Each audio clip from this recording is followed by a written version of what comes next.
안녕하세요. 저는 김관식이라고 합니다. 정말 어처구니 없던 제 이야기 좀 들어주세요. 제 아내 순영은 마지막 순간까지도 제 손을 놓지 않았습니다. 메마른 장작 개비처럼 가늘어진 아내의 손가락이 제 손등을 힘겹게 쓸어내렸어요. 병실 창문으로는 늦은 오후에 햇살이 비스듬히 들어와 먼지를 황금빛으로 물들이고 있었죠. 아내는 이미 몇 주째 말을 잇지 못하고 있었지만 그날은 무언가 최후의 힘을 짜내려는 듯 입술을 달싹였습니다. 저는 귀를 아내의 입가로 가까이 가져갔어요. 여보, 저기 서랍장. 간호사를 불러 서랍장을 열자 아내는 빳빳한 서류 봉투 하나와 낡은 통장이 들어 있었습니다. 집 등기부등본과 제 이름으로 된 정기예금 통장이었죠. 아내는 헐떡이는 숨을 몰아쉬며 그것들을 제게 건넸습니다. 쇠약해진 손이 파르르 떨리는 것을 보니 제 가슴이 무너져 내리는 것 같았어요. 여보, 이것만은 꼭 지켜요. 절대 누구에게도 주면 안 돼요. 평소와는 다른 무언가에 쫓기는 듯한 절박한 눈빛이었습니다. 특히 누구에게도라는 말을 할 때는 마치 며느리 희정의 얼굴이라도 떠올린 사람처럼 미간에 희미한 주름이 잡혔어요. 저는 그때까지만 해도 그저 오랜 암투병으로 아내의 신경이 극도로 예민해진 탓이라고만 생각했습니다. 아내가 왜 그런 말을 하는지 깊게 생각하지 않으려 했죠. 그저 아내를 안심시켜주고 싶었어요. 걱정하지 마, 순영아.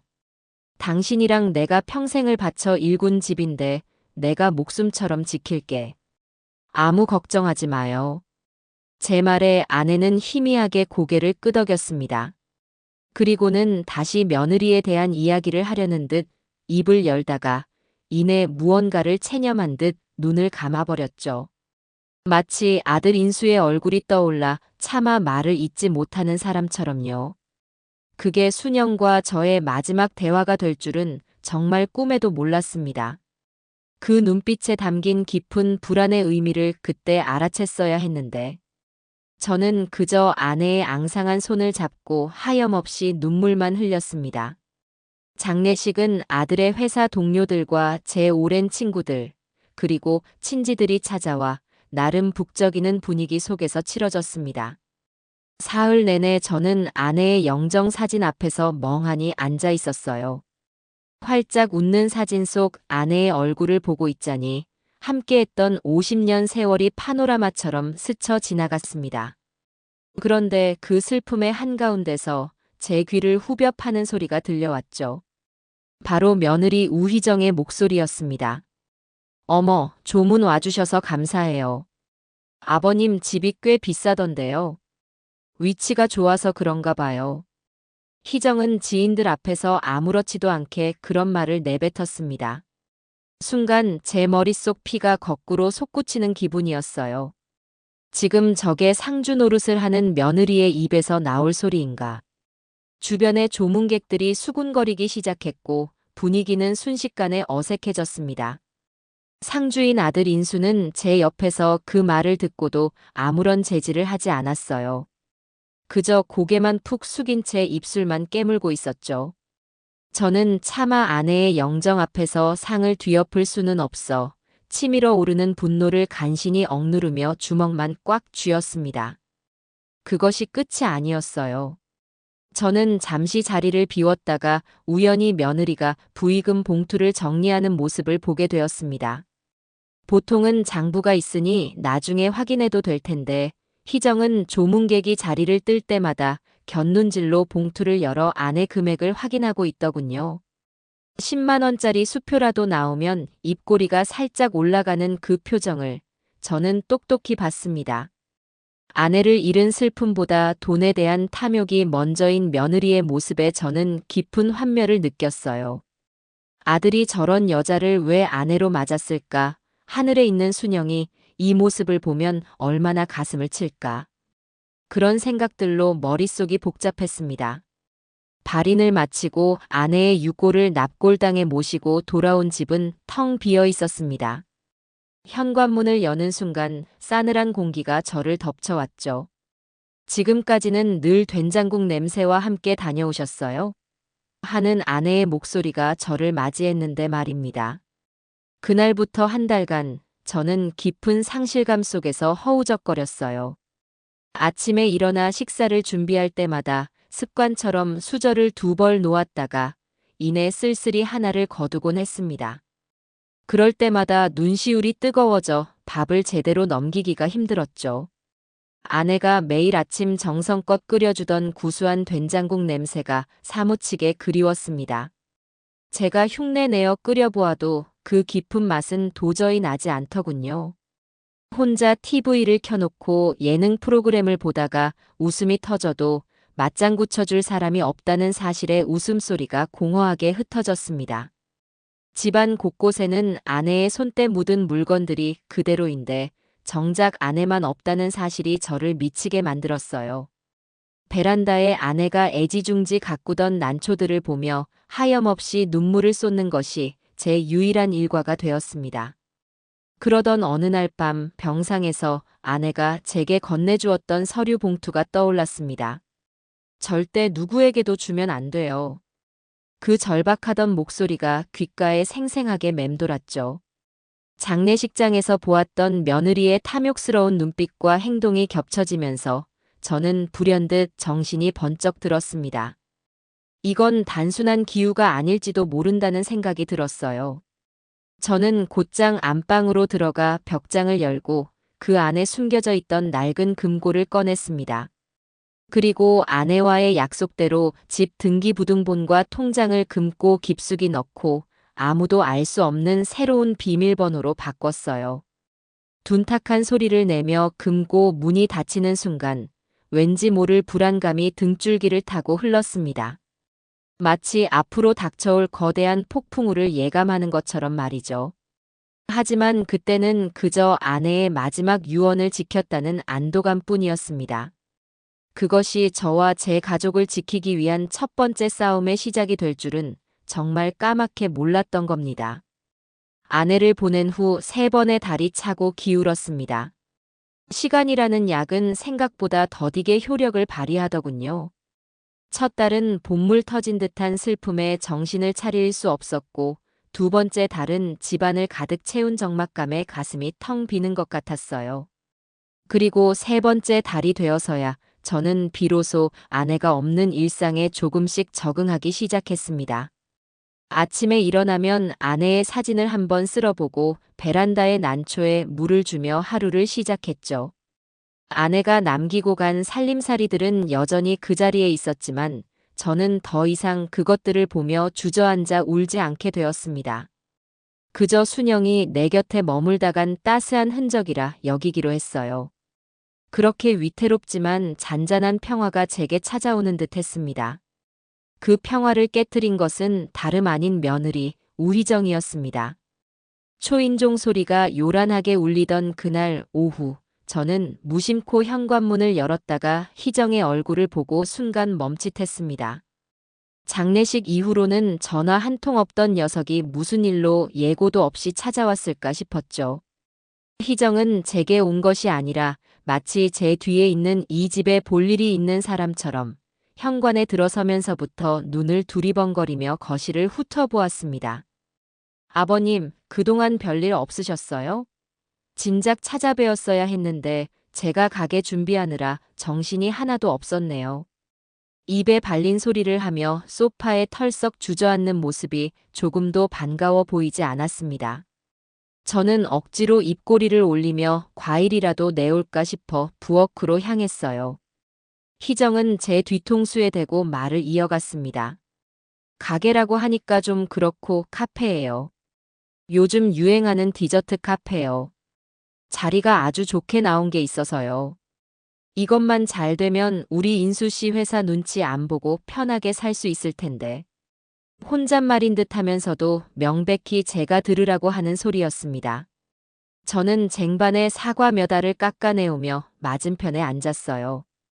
역시나 이 녀석이 아무 용건 없이 나를 찾아올 리가 없었죠. 아니나 다를까 희정은 과일에는 손도 대지 않고 바로 본론으로 들어갔습니다. 그 눈빛은 장례식장에서 부의금을 확인할 때와 똑같이 탐욕으로 번들거리고 있었어요. 아버님, 그래서 말인데요. 제가 사실 오늘 아버님께 부탁드릴 게 있어서 왔어요. 무슨 부탁이냐? 제가 알아보니까 가게 인수하고 인테리어까지 하려면 돈이 조금 부족하더라고요. 그래서 그런데 아버님이 대출을 좀 받아주셨으면 해서요. 저는 말없이 희정을 쳐다봤습니다. 올 것이 왔구나 싶었어요. 병상에 누워 집문서를 제게 건네주던 아내의 얼굴이 눈앞을 스쳐 지나갔습니다. 절대 누구에게도 주면 안 돼요. 그 목소리가 귓가에 울리는 듯 했죠. 저는 일부러 못 들은 척 딴청을 부리며 사과 한 조각을 입에 넣었습니다. 인수랑 너희들 앞으로도 대출이 있지 않으냐? 뭘 또 받는단 말이냐? 그건 그거고 이건 이거죠. 아버님, 딱 5천만 원이면 돼요. 아버님은 신용도 좋으시고 이 집도 있으니까 은행에서 금방 나올 거예요. 제가 이자랑 원금은 꼬박꼬박 갚을게요. 절대 패 끼치는 일 없을 거예요. 기가 막혔습니다. 제가 평생을 바쳐 마련한 이 집을 담보로 사업이 잘 될지 안 될지도 모르는 며느리의 카페 창업 자금을 대라니요. 저는 헛웃음이 나오는 것을 참고 단호하게 말했습니다. 안 된다. 이 집은 너희 어머니랑 나의 피와 땀이 깃든 곳이야. 함부로 담보 잡고 그럴 수 있는 물건이 아니다. 아버님, 그렇게 말씀하시면 섭섭하죠. 어차피 이 집 아버님 돌아가시면 다 저희 인수 오빠 거 될 거잖아요. 미리 좀 당겨 쓴다고 생각하시면 안 돼요? 그 큰 집에 혼자 사시면서 욕심이 너무 과하신 거 아니에요? 순간 제 손에 들려있던 과도가 바닥에 떨어질 뻔했습니다. 저게 자식된 도리를 하는 며느리의 입에서 나올 소리인가요? 제가 아직 두 눈 시퍼렇게 뜨고 살아있는데 마치 제 죽음을 기정사실로 여기는 듯한 말투에 온몸에 피가 차갑게 식는 것 같았어요. 이제야 알 것 같았습니다. 아내가 마지막 순간까지 왜 그토록 불안에 떨었는지, 왜 제 손을 붙잡고 그 집만은 꼭 지키라고 신신당부했는지를요. 아내는 이미 며느리의 저런 속내를 전부 꿰뚫어 보고 있었던 겁니다. 너 지금 뭐라고 했냐? 내가 죽으면 이 집이 너희 것이 된다고. 이 집은 내 집이다. 내가 어떻게 할지는 내 마음대로 정하는 거야. 너희가 감히 넘볼 수 있는 게 아니란 말이다. 아버님, 말이 너무 심하시네요. 제가 틀린 말 했어요? 저희가 아버님 유일한 자식인데 그럼 이 집이 누구한테 가겠어요? 좀 융통성 있게 생각하세요. 저희가 잘 돼야 아버님 노후도 편하게 모실 거 아니에요. 시끄럽다. 내 노후는 내가 알아서 할 테니 너희는 너희 인생이나 잘 살아. 대출 이야기는 더 이상 꺼내지도 마라. 오늘은 이만 돌아가거라. 제가 자리에서 일어나자 희정은 얼굴이 시뻘개져서 저를 쏘아보았습니다. 그 선하던 눈매는 온데간데 없고 마치 먹이를 빼앗긴 살쾡이처럼 날카로운 눈빛으로 가득했어요. 좋아요. 그렇게 나오시겠다 이거죠? 후회하실 거예요, 아버님. 꼭 그렇게 피도 눈물도 없이 구셔야겠어요? 악에 받친 목소리로 소리를 지른 희정은 핸드백을 거칠게 낚아채 현관으로 향했습니다. 문이 닫히는 소리가 집 전체를 울렸어요. 저는 한동안 그 자리에 못 박힌 듯 서 있었습니다. 심장이 불규칙하게 뛰고 손끝이 차가워졌죠. 아내가 떠난 슬픔과는 다른 차갑고 불길한 분노가 온몸을 휘감았습니다. 그날 저녁 아니나 다를까 아들 인수에게서 전화가 걸려왔습니다. 발신자 이름만 보고도 심장이 쿵 내려앉는 것 같았어요. 전화를 받자마자 수화기 너머로 피곤에 절은 아들의 목소리가 들려왔습니다. 아버지, 저 인수예요. 좀 괜찮으세요? 그래, 무슨 일이냐? 다름이 아니라 희정이가 집에 와서 계속 울더라고요. 아버지한테 너무 서운하다고. 좀 도와주시면 안 돼요? 아버지가 조금만 도와주시면 희정이가 그렇게 하고 싶어 하는 카페도 차리고 우리도 자리 잡을 수 있을 텐데요. 아들의 목소리에는 저에 대한 원망이 가득 묻어났습니다. 마치 제가 희대의 악당이라도 되는 것처럼 말하더군요. 저는 가슴속에서 뜨거운 것이 울컥 치밀어 오르는 것을 느꼈습니다. 인수야, 너는 아비가 왜 그랬는지 궁금하지도 않으냐? 너희 어머니가 마지막 순간에 내게 무슨 말을 남겼는지 알아? 아버지, 또 어머니 이야기세요. 희정이 말로는 아버지가 어머니 돌아가시고 나서 너무 예민해지셨다고 하더라고요. 저도 지금 회사에서 힘든 시기라 정말 어려워서 그래요. 제발 저희 좀 도와주세요. 아들은 제 말을 들으려고도 하지 않았습니다. 그저 제 아내 희정이 입력해 놓은 말들을 앵무새처럼 반복할 뿐이었죠. 자기가 지금 얼마나 힘든지, 아내가 얼마나 상처받았는지만을 토로했습니다. 저는 깊은 절망감에 빠졌어요. 제가 평생을 바쳐 키운 아들이 이제는 제 말보다 며느리의 말만 믿는구나. 저 녀석은 완전히 저 악독한 여자의 꼭두각시가 되어버렸구나. 안 된다고 했다. 그 이야기는 더 이상 하지 마라. 아버지, 제발요. 엄마였으면 분명히 도와줬을 텐데. 아버지는 왜 그렇게 인정머리가 없으세요?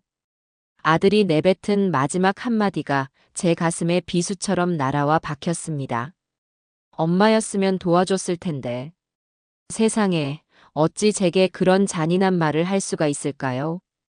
아내 순영은 며느리의 속내를 알고 이 집을 지키라고 유언을 남겼는데 아들놈은 그런 엄마의 마음은 헤아리지도 못하고 저를 공격하는 무기로 쓰고 있었던 겁니다. 그 말을 듣는 순간 가슴이 갈기갈기 찢어지는 것 같았습니다. 하지만 역설적이게도 아들의 그 잔인한 한마디가 오히려 제 결심을 더욱 단단하게 만들었어요. 그래, 순영아. 내가 반드시 지켜주마. 저 어리석은 아들놈과 악독한 며느리로부터 당신과 나의 모든 것이 담긴 이 집을 반드시 지켜내고 말겠다. 너희 어머니는 절대 너희를 돕지 않았을 거다. 너는 아직 아무것도 모르는구나. 이만 끊는다. 저는 단호하게 전화를 끊었습니다. 수화기를 내려놓은 손이 부들부들 떨렸어요. 슬픔과 분노, 그리고 아들에 대한 배신감으로 온몸이 타들어가는 것 같았습니다. 다음 날, 제 예상은 한치도 빗나가지 않았습니다. 오전부터 현관문 밖에서 며느리의 고함이 들려왔어요. 쿵, 쿵, 쿵. 마치 정신 나간 사람처럼 현관문을 발로 걷어차는 소리가 아파트 복도를 울렸습니다. 아버님, 문 좀 열어보세요. 이야기 좀 해요. 집 팔아서라도 돈 좀 빌려주세요. 이 고집쟁이 영감탱이. 목소리를 일부러 높여 이웃들이 모두 듣도록 소리를 지르고 있었습니다. 저를 파렴치한 늙은이로 만들어 망신을 주려는 속셈이었죠. 인터폰 화면 속 며느리의 얼굴은 분노로 흉측하게 일그러져 있었습니다. 저는 조용히 인터폰 수화기를 들었어요. 여기가 어디라고 와서 행패냐. 당장 돌아가지 않으면 경찰에 신고할 거다. 신고 한번 해보시죠. 자식 앞길 막는 비정한 시아버지라고 동네방네 소문 다 낼 테니까. 아버님, 제가 이렇게 빌게요. 제발 문 좀 열어주세요. 애원하는 듯한 목소리였지만 그 눈빛은 여전히 도끼로 가득 차 있었습니다. 저 문을 열어주는 순간 이 집은 저 녀석의 소나기에 넘어가고 말 거라는 확신이 들었어요. 저는 더 이상 상대하지 않았습니다. 다시는 이 집에 찾아오지 마라. 다음에 또 찾아오면 그때는 정말 경찰을 부를 거다. 저는 수화기를 내려놓고 인터폰을 꺼버렸습니다. 밖에서는 한동안 며느리의 욕설과 저주가 이어졌어요. 이웃들이 창문으로 내다보는 것이 느껴져 낯이 화끈거렸지만 저는 꿋꿋하게 버텼습니다. 한참을 더 소리 지르던 며느리가 마지막으로 이렇게 외치는 소리가 등골을 서늘하게 만들었죠. 두고 봐요. 반드시 후회하게 만들어 드릴 테니까. 그 말을 끝으로 복도는 조용해졌습니다. 저는 현관문에 기댄 채 한숨을 내쉬었어요. 이제 정말 전쟁의 시작이구나. 아내의 유언을 지키기 위한, 그리고 나 자신을 지키기 위한 외로운 싸움이 시작되었음을 직감했습니다. 시간은 속절없이 흘러 어느덧 아내의 첫 번째 기일이 다가왔습니다. 저는 아들 내외에게 함께 납골당에 가자고 연락을 했어요. 그래도 아들인데 제 어미의 첫 기일은 챙기지 않을까 하는 신락 같은 희망이 있었기 때문입니다. 하지만 제 기대는 여지없이 무너졌죠. 아들은 우물쭈물하며 말을 흐리더니 이내 며느리를 바꿔주었습니다. 수화기 너머로 들려오는 희정의 목소리는 얼음장처럼 차가웠어요. 아버님, 저희 그날 중요한 약속이 있어서 못 갈 것 같아요. 마음으로만 추모할게요. 아버님 혼자 다녀오세요. 마음으로만 추모하겠다는 그 말이 어찌나 가식적으로 들리던지요. 제 어미의 기일보다 중요한 약속이 대체 무엇일까요? 저는 더 이상 묻지 않고 전화를 끊었습니다. 이제는 더 이상 그들에게 아무것도 기대하지 않기로 했어요. 그저 가슴 한쪽이 시리게 아파올 뿐이었습니다. 기일 아침, 저는 홀로 아내를 만나러 갈 채비를 했습니다. 아내가 생전에 좋아했던 찰쌀떡과 약과를 정성껏 챙기고 가장 아끼던 양복을 꺼내 입었어요. 납골당으로 향하는 버스 창밖으로 스쳐 지나가는 풍경들이 유난히 흐릿하게 보였습니다. 납골당에 도착해 아내의 사진 앞에 서자 기어이 참았던 눈물이 터져 나왔습니다. 사진 속 순영은 여전히 환하게 웃고 있는데 저만 홀로 늙어가는 것 같아 서러움이 북받쳤죠. 저는 가져간 음식을 차려놓고 아내의 유골함 옆에 주저앉아 한참을 울었습니다. 여보, 나왔어. 당신 첫 기일인데 인수랑 희정이는 오지도 않았네. 당신 말이 다 맞았어. 그 녀석 보통 내기가 아니었어. 그런데 우리 인수는 대체 왜 저렇게 변해버렸을까? 당신이 하늘에서라도 좀 보고 우리 아들 정신 좀 차리게 해줘. 응. 저는 아내의 사진을 손으로 쓸어보며 하소연을 늘어놓았습니다. 최근에 새로 인화한 우리가 함께 여행 가서 찍었던 사진을 낡은 사진 옆에 나란히 놓아주었어요. 당신 혼자 외롭지 말라고 내가 늘 곁에 있다고 말해주고 싶었습니다. 한참을 그렇게 아내와 둘만의 시간을 보내고 납골당을 나섰습니다. 그런데 집으로 돌아오는 길에 이상하게 마음이 불안하고 발걸음이 떨어지지 않았어요. 마치 집에 무슨 큰일이라도 난 것처럼 심장이 조여오는 기분이었습니다. 저는 불길한 예감을 떨치기 위해 일부러 걸음을 재촉했죠. 아파트 입구에 들어서고 엘리베이터를 타고 마침내 저희 집 현관 앞에 섰을 때 저는 제 심장이 쿵 하고 바닥으로 떨어지는 것을 느꼈습니다. 분명히 문을 잠그고 나왔는데 현관문이 미세하게 열려 있었던 겁니다. 도둑인가? 아니면 설마. 머릿속이 복잡하게 얽히는 가운데 저는 조심스럽게 문을 열고 안으로 들어섰습니다. 신발장에는 며느리가 평소에 즐겨 신던 아찔한 높이의 하이힐이 아무렇게나 벗어져 있었어요. 그 순간 불안감은 확신으로 변했습니다. 희정아, 우희정, 안에 있느냐? 저는 소리치며 거실로 향했습니다. 그리고 그곳에서 저는 제 인생을 통틀어 가장 끔찍하고 믿을 수 없는 광경을 목격하고 말았죠. 거실 한가운데 며느리 우희정이 아내의 영정 사진을 바닥에 내려놓고 있었습니다. 그것도 모자라 신발을 신은 채로 그 사진 위를 지근지근 밟고 있었어요. 액자는 이미 금이 가 있었고 환하게 웃고 있던 아내의 얼굴은 희정의 구두굽 아래서 처참하게 일그러져 있었습니다. 이 할망구가 죽어서도 방해야. 사람을 이렇게 귀찮게 만들어. 그냥 곱게 집이나 넘겨주면 어디가 덧나나. 며느리는 저주를 퍼부으며 아내의 얼굴을 몇 번이고 더 짓밟았습니다. 그 순간 제 머릿속에서 무언가 툭하고 끊어지는 소리가 들렸어요. 눈앞이 하얘지고 온몸의 피가 머리 꼭대기로 솟구치는 기분이었습니다. 이성과 합리를 담당하던 뇌의 한 부분이 완전히 마비되어 버린 것 같았죠. 제 안에서 잠자고 있던 야수가 포효하며 뛰쳐나왔습니다. 제 몸이 저절로 움직였어요. 너 지금 뭐 하는 거야? 저는 짐승 같은 괴성을 지르며 며느리에게 달려들었습니다. 그리고는 그 가증스러운 며느리의 멱살을 잡아챘어요. 희정은 갑작스러운 제 등장에 비명을 지르며 나자빠졌습니다. 저는 거기서 멈추지 않았어요. 넘어진 희정의 머리채를 움켜쥐고 그대로 질질 끌어 현관 밖으로 끌어냈습니다. 제 평생 여자에게 손을 대본 것은 그때가 처음이자 마지막이었습니다. 하지만 그 순간에 저는 인간이 아니었어요. 제 아내를, 제 삶의 전부를 모욕한 악마를 처단하는 심판자일 뿐이었습니다. 이런 싸가지 없는 것이 여기가 어디라고 함부로 들어와서 행패야. 이 더러운 발로, 이 오만하고 추악한 구두굽으로 지금 어딜 밟고 있는 줄 알아? 여기가 어떤 곳인데? 이 집이 어떤 집인데 네가 감히 발을 들여?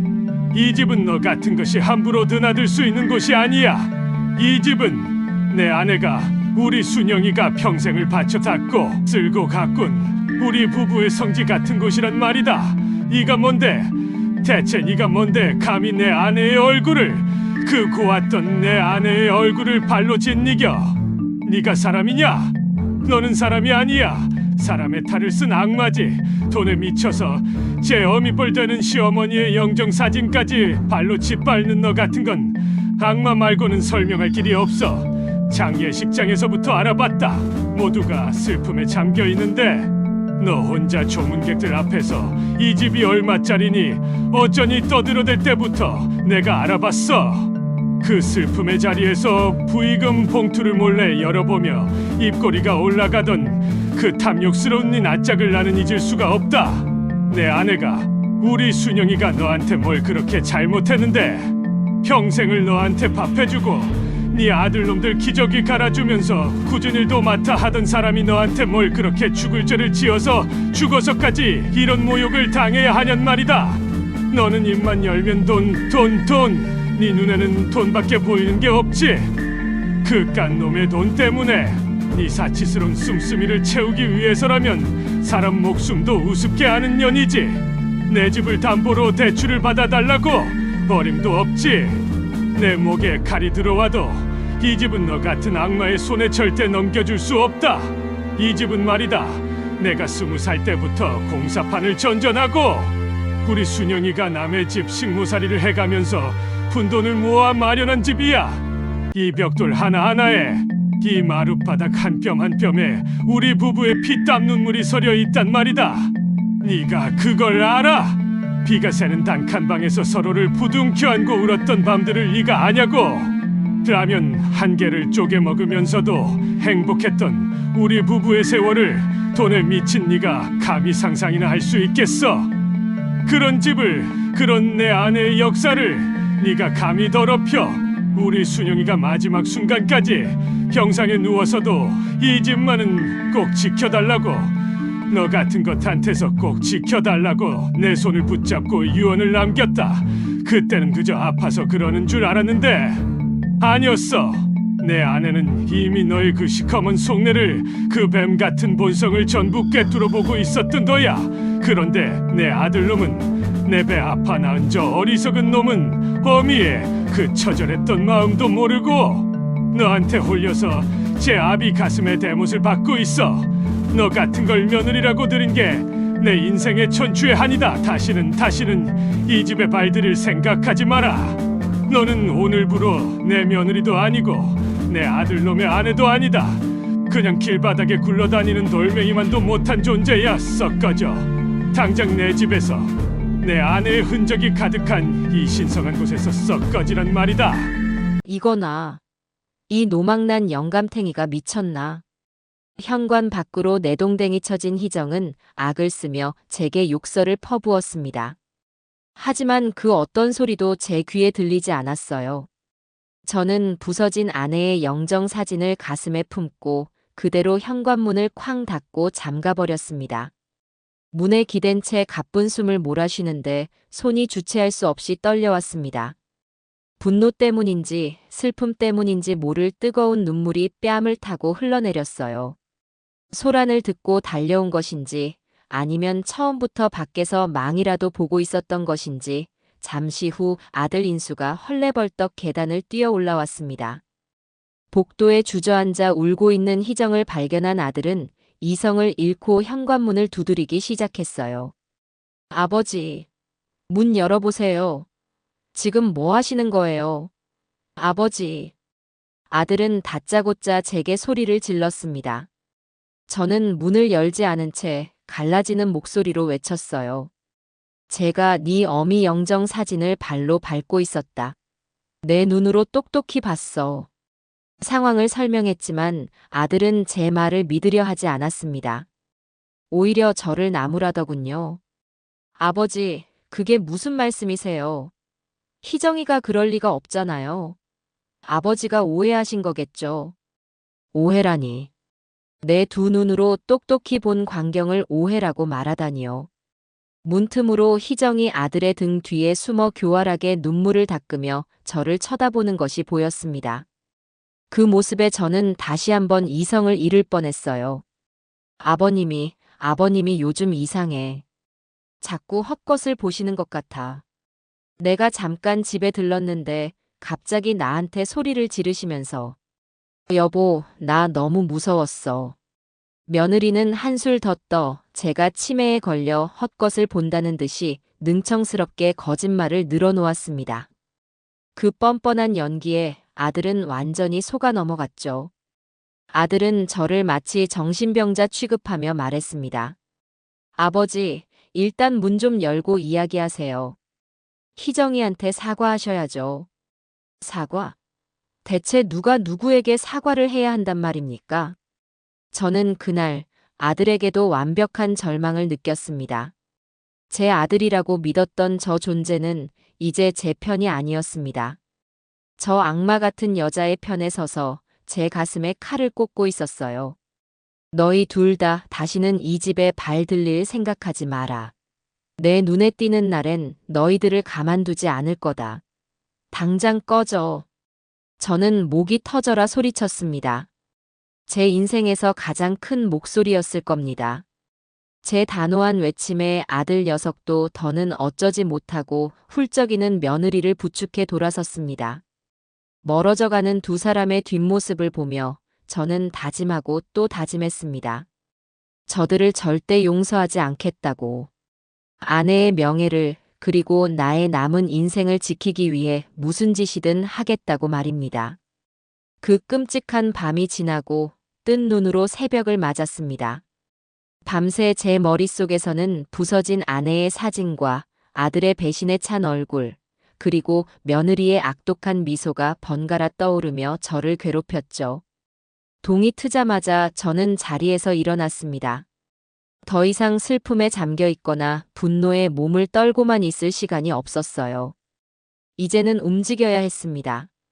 차갑고 냉정하게, 그리고 철저하게. 제가 가장 먼저 한 일은 부서진 아내의 영정 사진을 들고 변호사 사무실을 찾아간 것이었습니다.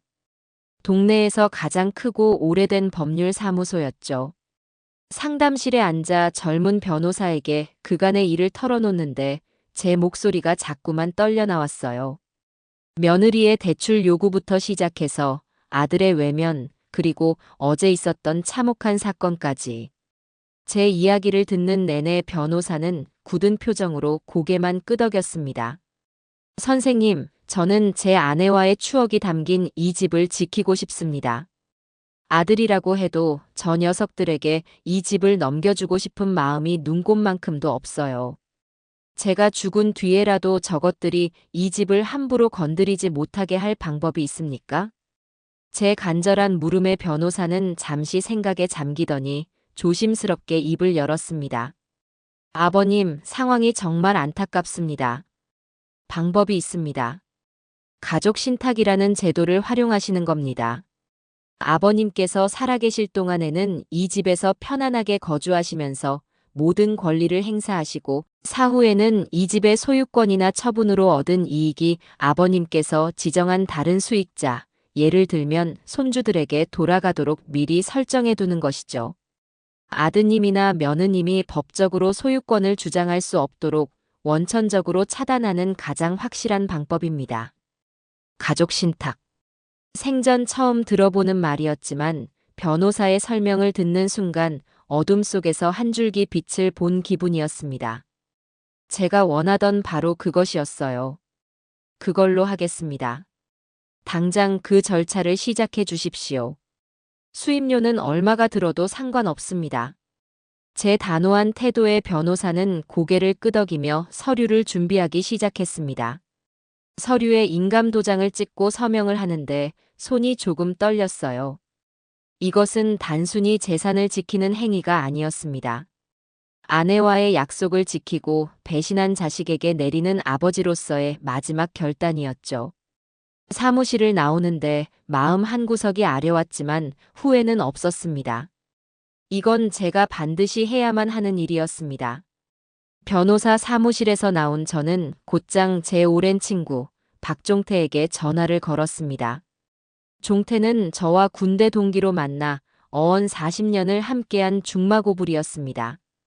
얼마 전까지 경찰서에서 형사로 일하다가 정년 퇴직한 친구였기에 이런 일에는 저보다 훨씬 밝을 거라는 생각이 들었어요.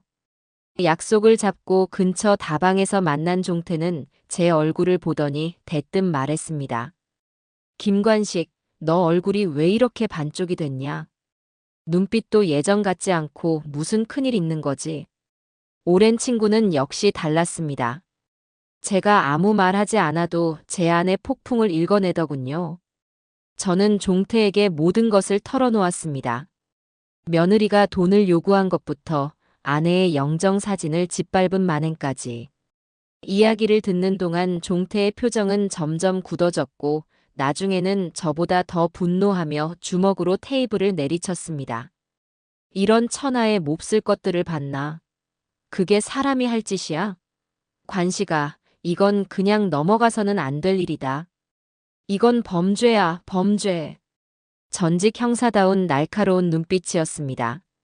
저는 종태에게 조심스럽게 부탁했어요. 종태야, 그래서 너한테 부탁이 있다. 내 며느리, 우희정이라는 애 뒷조사를 좀 해줄 수 있겠냐? 저렇게까지 돈에 미쳐서 날뛰는 걸 보면 분명히 뭔가 다른 구석이 있을 것 같아서 그렇다. 내가 그냥은 못 당할 것 같아. 제 부탁에 종태는 망설임 없이 고개를 끄덕였습니다. 걱정하지 마라. 내가 아직 경찰서에 아는 후배들이 많아. 그 며느리라는 여자, 과거 행적부터 지금 뭘 하고 다니는지까지 싹 다 파헤쳐 줄게. 너는 아무 걱정 말고 몸이나 챙기고 있어. 믿을 사람은 오래된 친구밖에 더 있겠냐. 종태의 든든한 한마디에 며칠 만에 처음으로 마음에 작은 위안이 찾아왔습니다. 혼자가 아니라는 생각, 내 편이 있다는 사실이 얼마나 큰 힘이 되는지 새삼 깨달았죠. 종태와 헤어져 집으로 돌아오는 발걸음은 아침에 나설 때보다 한결 가벼워져 있었습니다. 집에 돌아와 텅 빈 집안을 둘러보는데 문득 아내의 방을 정리해야겠다는 생각이 들었습니다. 아내가 떠난 후 차마 그 방에 들어갈 용기가 나지 않아 그대로 놓아두고 있었거든요. 방에 들어서자 아내가 쓰던 화장품 냄새와 옷에 배어있던 섬유유연제 향이 코끝을 스쳤습니다. 저는 천천히 아내의 옷들을 개어 상자에 담고 화장대를 정리하기 시작했어요. 그러다 서랍 가장 깊숙한 곳에서 낡은 노트 한 권을 발견했습니다. 아내의 일기장이었어요. 떨리는 손으로 첫 장을 펼쳤습니다. 그곳에는 제가 전혀 알지 못했던 아내의 고통과 불안이 빼곡하게 적혀 있었죠. 오늘 희정이가 다녀갔다. 저녁을 먹는데 슬쩍 집 시세가 얼마냐고 물어본다. 기분이 이상했다. 인수 앞에서는 살갑게 구는데 둘만 있으면 눈빛이 차갑게 변하는 것 같아 불안하다. 몸이 점점 안 좋아진다. 내가 만약 관식 씨보다 먼저 가게 되면 어쩌나. 저 순하고 착한 사람이 혼자 남아서 저 여우 같은 며느리를 어떻게 당해낼까. 밤에 잠이 오지 않는다. 일기는 아내가 병원에 입원하기 6개월 전부터 시작되었습니다. 아내는 이미 오래전부터 며느리의 본색을 눈치채고 혼자서 속을 끓이고 있었던 겁니다. 왜 제게는 한마디도 하지 않았을까? 아마도 하나뿐인 아들 인수의 가정이 깨질까봐, 그리고 제가 걱정할까봐 혼자서 모든 짐을 짊어지고 있었던 것이겠죠. 일기장의 마지막 페이지에는 힘없이 갈겨 쓴 글씨가 남아 있었습니다. 관식 씨에게만은 집을 꼭 지키라고 말해야 한다. 그게 내가 마지막으로 할 일이다. 저는 아내의 일기장을 가슴에 끌어안고 목 놓아 울었습니다. 미안함과 고마움, 그리고 며느리에 대한 참을 수 없는 분노가 뒤섞여 심장을 마구 핥히는 것 같았어요. 순영아, 미안해. 내가 너무 늦게 알아서 정말 미안해. 당신이 남긴 이 마지막 기록을 나는 당신의 유언으로 삼겠소. 그리고 당신의 이 고통을 내가 반드시 저 악독한 것들에게 몇 배로 갚아주겠소. 그날 밤 저는 아내의 일기장을 품에 안고 다짐했습니다. 이것은 더 이상 단순한 재산 다툼이 아니라고. 이것은 죽은 아내의 명예를 되찾고 저의 남은 삶을 지키기 위한 성전이라고 말입니다. 친구 종태에게 연락을 기다리는 일주일은 실로 피를 말리는 시간의 연속이었습니다. 저는 그동안 아무것도 하지 않고 가만히 있을 수만은 없었죠. 변호사가 알려준 대로 구청과 병원을 오가며 가족 신탁에 필요한 서류들을 하나씩 준비했습니다. 서류를 뗄 때마다 창구 직원의 무심한 표정 뒤로 제 인생의 무게가 느껴지는 듯 했어요. 한평생 성실하게 살아왔다고 자부했는데 늘끔하게 자식으로부터 내 재산을 지키기 위해 이런 일을 벌여야 한다는 사실이 처량하게 느껴지기도 했습니다. 하지만 아내의 일기장을 떠올리면 그런 감상에 젖어 있을 틈이 없었죠. 이것은 저의 의무이자 아내와의 마지막 약속이었습니다. 일주일이 지났을 무렵 종태에게서 드디어 연락이 왔습니다. 제게 직접 보여줄 것이 있다며 평소 자주 가던 동네 낡은 다방에서 만나자고 하더군요. 약속 장소에 나가자 종태는 이미 구석 자리에 앉아 저를 기다리고 있었습니다. 그의 앞에는 믹스커피 한 잔과 얄팍한 서류철 하나가 놓여 있었죠. 그의 표정은 예상보다 훨씬 심각했습니다. 관씨가 앉아라. 마음 단단히 먹고 들어야 할 게다. 종태의 낮은 목소리에 제 심장이 쿵 내려앉았습니다. 저는 마른 침을 삼키며 그의 맞은편에 앉았어요. 종태는 서류철을 열어 제 앞으로 밀어주었습니다. 서류의 내용은 제 예상을 훨씬 뛰어넘는 충격적인 것들이었습니다. 네 며느리 우희정. 5년 전에 다단계 사기 사건으로 경찰 조사를 받은 기록이 있더구나. 피해자가 20명이 넘었고 피해액도 억 단위였어. 그때는 중간책이라 혐의를 교묘하게 빠져나가 처벌은 피했지만 질이 아주 안 좋은 사건이었지. 더 놀라운 건 뭔지 아냐? 저는 차마 입을 열지 못하고 종태만 쳐다봤습니다. 종태는 한숨을 쉬며 말을 이었어요. 결혼하기 직전까지 신용불량자였어. 빚이 얼마였는지는 정확히 안 나오지만 카드 돌려막기부터 사채까지 손을 댔던 모양이야. 아마 네 아들놈 만나서 결혼하는 걸로 인생 역전이라도 꿈꿨던 거겠지. 머리를 둔기로 세게 얻어맞은 기분이었습니다. 다단계 사기 전과의 신용불량자라니요. 그런 엄청난 사실을 제 아들 인수는 과연 알고 있었을까요? 아니, 몰랐을 겁니다. 알았다면 아무리 어리석어도 저런 여자와 결혼까지 하지는 않았겠죠. 순영이 왜 그토록 며느리를 경계했는지 그 조각들이 이제야 하나씩 맞춰지는 기분이었습니다. 이게 사실이냐? 정말 내 며느리가 이런 과거를 가지고 있었단 말이냐? 경찰 내부망에서 확인한 거니 틀림없다. 그런데 관씨가 내 생각엔 이게 전부가 아닐 것 같다. 뭔가 냄새가 나. 지금 하고 있다는 그 카페 사업이라는 것도 정상적으로 보이지 않아. 더 깊이 파보면 분명히 더 나올 거다. 어떻게 할까? 종태의 눈빛은 여기서 멈출 것인가 아니면 끝까지 갈 것인가를 묻고 있었습니다. 제게 선택의 여지가 있었을까요? 이미 제 손으로 판도라의 상자를 열어버린 이상 저는 그 바닥까지 확인해야만 했습니다. 종태야, 끝까지 파줘. 저 녀석의 실체를 내 눈으로 똑똑히 확인해야겠다. 그래야 내 아들놈도 정신을 차리지 않겠냐. 부탁한다. 제 결연한 대답에 종태는 말없이 고개를 끄덕였습니다. 친구의 얼굴에서 저를 걱정하는 마음과 함께 전직 형사로서의 집요한 승부욕이 동시에 느껴졌죠. 종태와 헤어진 후 저는 곧장 은행으로 향했습니다. 며느리의 과거를 알고 나니 문득 아들 명의의 대출이 마음에 걸렸기 때문입니다. 혹시나 하는 마음에 은행 창구에 가서 아들의 금융거래 내역 조회를 요청했어요. 가족관계 증명서를 제출하고 잠시 기다리자 은행 직원이 난처한 표정으로 저를 불렀습니다. 어르신, 아드님 명의로 저희 은행에 대출이 있으시네요. 그것도 한 달 전에 새로 받으신 건데요. 심장이 철렁했습니다. 직원이 뽑아준 서류를 받아드는 손이 미세하게 떨렸어요. 서류에는 김인수라는 이름으로 3천만 원의 신용대출이 실행되었다는 내용이 적혀 있었습니다.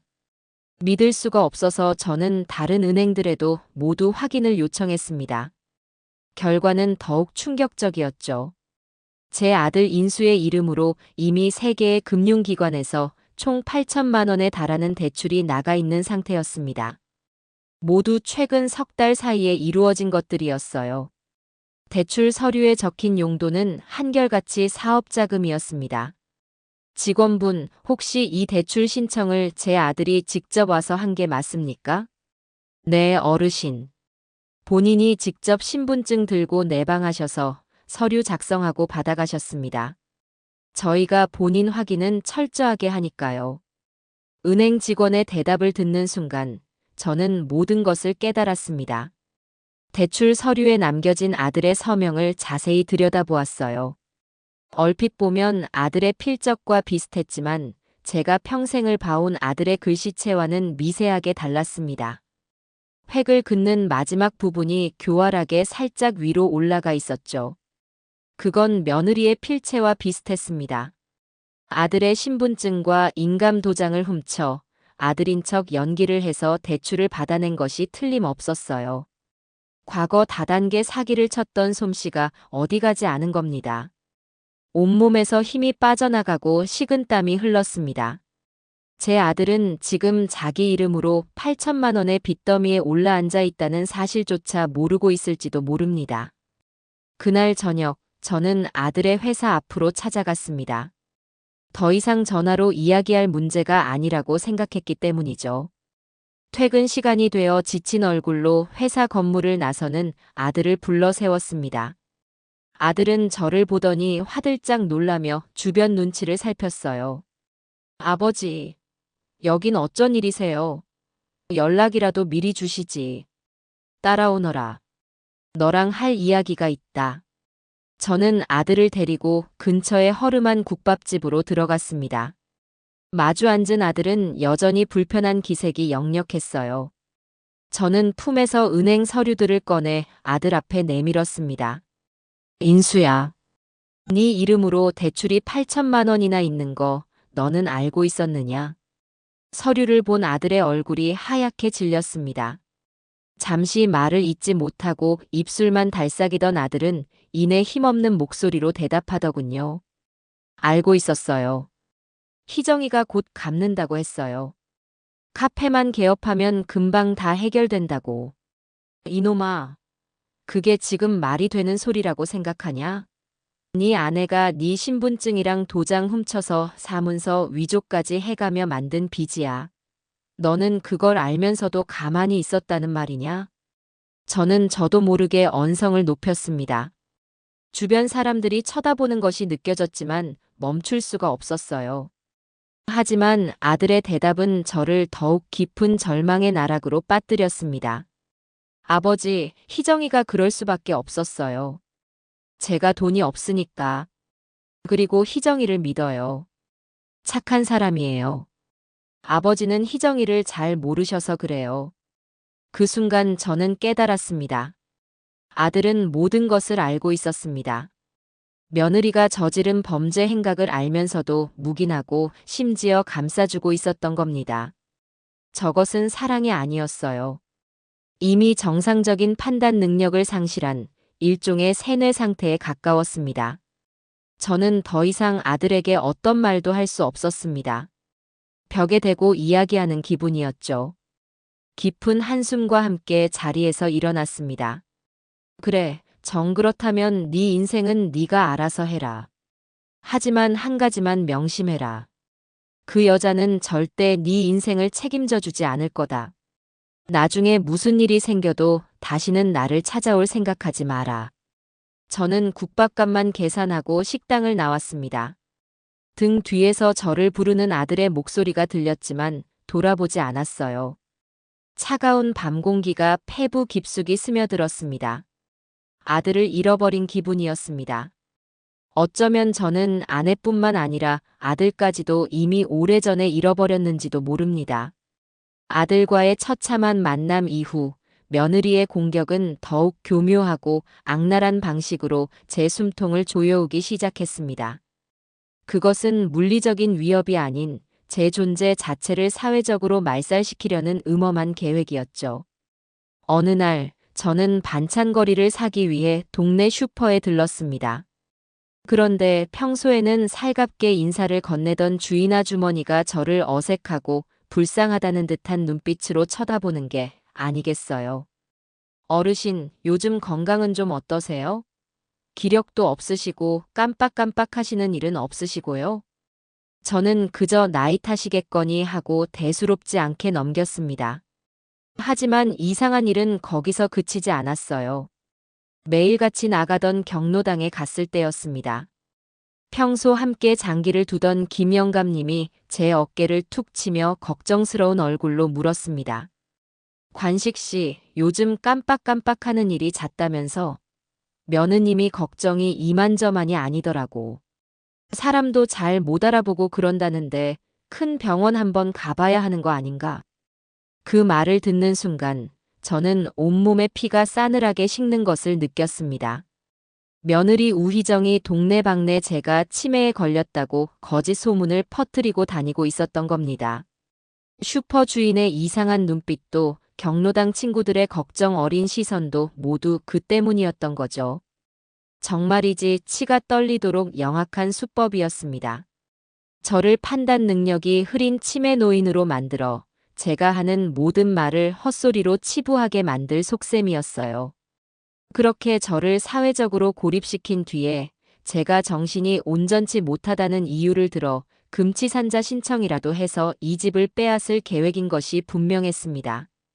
아내가 남긴 일기장 속 불안이 현실이 되어 제 목을 조여오고 있었습니다.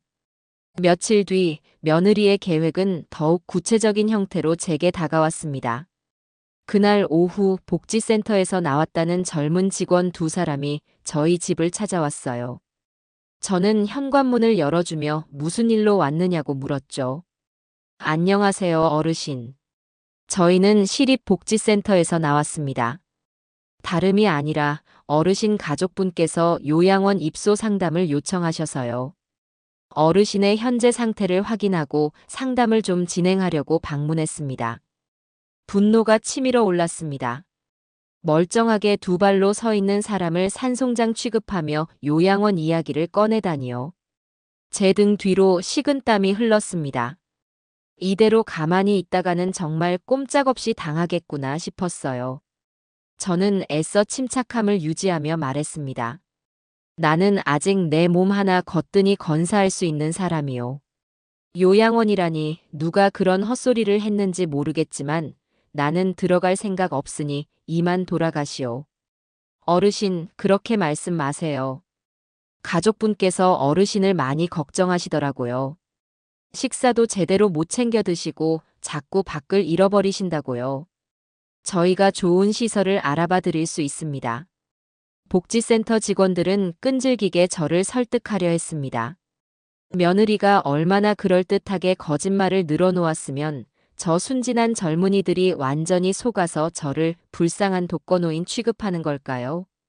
저는 더 이상 대화가 통하지 않을 것이라 판단하고 단호하게 문을 닫았습니다. 필요 없다고 했소. 다시는 찾아오지 마시오. 문을 닫고 돌아서는데 다리에 힘이 풀려 주저앉을 뻔했습니다. 며느리의 계획이 제가 생각했던 것보다 훨씬 더 치밀하고 신속하게 진행되고 있다는 사실에 공포감이 밀려왔어요. 이대로는 정말 위험했습니다. 증거 없이는 제 말을 믿어줄 사람은 아무도 없을 테니까요. 그날 밤, 저는 뜬 눈으로 밤을 새우며 고민했습니다. 그리고 결심했죠. 더 이상 방어만 하고 있을 수는 없다. 이제는 나도 나를 지킬 무기를 손에 쥐어야만 한다. 다음 날 아침이 밝자마자 저는 인터넷으로 CCTV 설치 업체를 수소문해 전화를 걸었습니다. 그리고는 당장 오늘 와서 설치를 해달라고 요청했어요. 오후가 되자 젊은 설치기사 한 명이 장비를 들고 저희 집을 방문했습니다. 저는 현관문이 잘 보이는 거실 천장, 거실 전체를 비출 수 있는 구석, 그리고 주방까지. 집안 곳곳에 총 6대의 카메라를 설치해달라고 부탁했어요. 사각지대가 없도록 꼼꼼하게 위치를 지정했죠. 더불어 소파 밑과 식탁 아래에는 고성능 녹음기까지 숨겨두었습니다. 제 집이 마치 요새처럼 변해가는 모습에 씁쓸한 마음이 들었지만 어쩔 수 없는 선택이었어요. 요즘 이런 일로 설치 요청하시는 어르신들이 부쩍 많아졌어요. 세상이 너무 험해져서요. 힘내세요, 어르신. 설치를 마친 기사가 저를 위로하며 돌아갔습니다. 저는 그가 알려준 대로 스마트폰에 앱을 설치하고 집안의 모든 상황을 언제 어디서든 실시간으로 확인할 수 있게 설정을 마쳤습니다. 휴대폰 화면 속에 낯설게 비치는 제 집의 모습을 한참 동안 들여다보았어요. 이제 제 사적인 공간은 사라졌습니다. 하지만 동시에 저를 지켜줄 20개의 눈이 생겨난 셈이었죠. 이 집은 이제 단순한 거주 공간이 아니었습니다. 진실을 밝혀줄 증거를 수집하고 저 악독한 며느리의 계략에 맞서 싸울 저의 전쟁터가 된 겁니다. 저는 휴대폰을 꽉 쥔 채 조용히 칼을 갈기 시작했습니다. 이제 덫은 놓아졌으니 사냥감이 제 발로 걸어 들어오기만을 기다릴 차례였습니다. 며느리의 공격이 거세질수록 제 친구 종태의 조사에도 가속도가 붙기 시작했습니다. CCTV를 설치하고 며칠이 지난 어느 날 저녁 종태에게서 다급한 목소리로 전화가 걸려왔어요. 드디어 며느리가 벌이고 있다는 카페 사업의 실체를 알아냈다는 것이었습니다. 저는 다음 날 아침 일찍 종태가 알려준 장소로 나갔습니다. 이번에 만난 곳은 인적이 드문 공원 벤치였어요. 종태는 두툼한 서류 뭉치를 들고 와 제게 건넸습니다. 관식아, 이거 네 며느리가 투자자들한테 나눠준 사업 설명서다. 한번 읽어봐라. 기가 막힐 게다. 저는 서류를 받아들고 천천히 읽어 내려가기 시작했습니다. 그럴듯한 카페 사진과 함께 소자본 고수익 창업 신화, 월 1,000만 원 수익 보장 같은 문구들이 현란하게 적혀 있었죠. 하지만 내용을 자세히 들여다볼수록 무언가 이상했습니다. 초기 가맹비가 5천만 원이나 되는데 그 돈이 구체적으로 어디에 쓰이는지에 대한 설명은 전혀 없었어요. 대신 새로운 투자자를 데려올 때마다 수익의 일부를 수당으로 지급한다는 내용이 강조되어 있었습니다. 이거 전형적인 피라미드 사기 아니냐? 맞아. 카페 프랜차이즈 사업으로 교묘하게 위장한 신종 폰지 사기지. 먼저 가입한 사람 돈으로 나중에 들어온 사람 수당을 메꿔주는 방식이야. 언젠가는 터질 수밖에 없는 폭탄 같은 거지. 네 며느리는 그 사기 조직의 중간 모집책 역할을 하고 있었던 거고. 우리가 확인한 피해자만 벌써 20명이 넘어. 대부분이 은퇴 자금을 투자한 노인들이나 세상 물정 모르는 주부들이야. 정말 악질 중에 악질이지. 종태의 설명을 듣는 내내 저는 주먹을 꽉 쥐었습니다. 며느리가 제게 요구했던 5천만 원도 바로 이 사기 조직에 바칠 상납금이었던 겁니다. 제 아들 이름으로 받아낸 8천만 원의 대출금 역시 이미 이 구렁텅이 속으로 사라졌을 것이 뻔했죠. 종태야, 이걸로 당장 경찰에 신고할 수 있겠나? 물론이지. 증거는 차고 넘쳐. 하지만 관식아, 내 생각은 좀 다르다. 지금 신고해서 며느리만 콩밥 먹이는 걸로 끝낼 일이 아닌 것 같아. 이놈들 분명히 재산을 다른 곳에 다 빼돌렸을 거야. 피해자들은 돈 한 푼 돌려받지 못할 가능성이 커. 그리고 무엇보다 네 아들놈이 걱정이다. 아내 사업이라고 철석같이 믿고 있을 텐데 이게 사기 사건으로 터지면 공범으로 몰릴 수도 있어. 종태의 말은 냉정했지만 현실적이었습니다. 저는 분노에 앞서 이성적으로 생각해야만 했어요. 제가 원하는 것은 단순한 복수가 아니었습니다. 피해자들이 피해를 회복하고 제 아들이 저 범죄의 늪에서 안전하게 빠져나오는 것이었죠. 그러기 위해서는 더 확실한 증거와 치밀한 계획이 필요했습니다. 그럼 어떻게 하면 좋겠냐? 일단 피해자들을 먼저 만나보자. 그들이 쥐고 있는 증거들을 전부 모으고 힘을 합쳐서 공동으로 대응해야 해. 그리고 네 아들은 어떻게든 그 사기 집단과 관련이 없다는 걸 증명할 방법을 찾아야지. 그날 이후 저는 종태와 함께 본격적으로 피해자들을 찾아 나섰습니다. 인터넷에 개설된 우희정 카페 사기 피해자 모임이라는 카페를 통해 그들과 접촉할 수 있었죠. 처음에는 저를 경계하던 피해자들도 제가 우희정의 시아버지라는 사실을 밝히고 그간의 사정을 털어놓자 마음을 열기 시작했습니다. 약속을 잡고 직접 만난 피해자들의 사연은 하나같이 기구하고 처참했어요. 저는 그 여자 때문에 평생 모은 퇴직금을 전부 날렸습니다. 이제 길거리에 나앉게 생겼어요. 저는 남편 몰래 마이너스 통장까지 만들어서 투자했어요. 그 여자가 제 명의로 위조 서류를 만들어 추가 대출까지 받은 사실을 얼마 전에야 알았습니다. 이제 이혼당하게 생겼어요, 어르신. 한 피해자는 제 손을 붙잡고 펑펑 울음을 터뜨렸습니다. 그들의 눈물 속에서 저는 제 아들의 미래를 보았습니다. 저 또한 저들의 슬픔과 분노에 깊이 공감하며 제가 모은 자료들을 모두 공유했어요. 우리는 각자가 가진 계약서, 녹취 파일, 송금 내역 등을 한데 모아 며느리와 그 사기 조직의 범죄 전모를 퍼즐처럼 맞춰나가기 시작했습니다. 힘을 합치자 혼자서는 보이지 않던 것들이 보이기 시작했어요. 며느리는 생각보다 훨씬 더 깊숙이 범죄에 가담하고 있었고 그 배후에는 더 큰 세력이 존재하고 있었습니다. 피해자들과의 연대가 굳건해질 무렵 저는 가장 어렵고 고통스러운 결심을 해야만 했습니다. 바로 아들 인수를 그 구렁텅이에서 빼내기 위한 충격요법을 쓰는 것이었죠. 이 방법이 과연 옳은 것인지, 아들에게 더 큰 상처를 주는 것은 아닌지 밤새도록 고민하고 또 고민했습니다.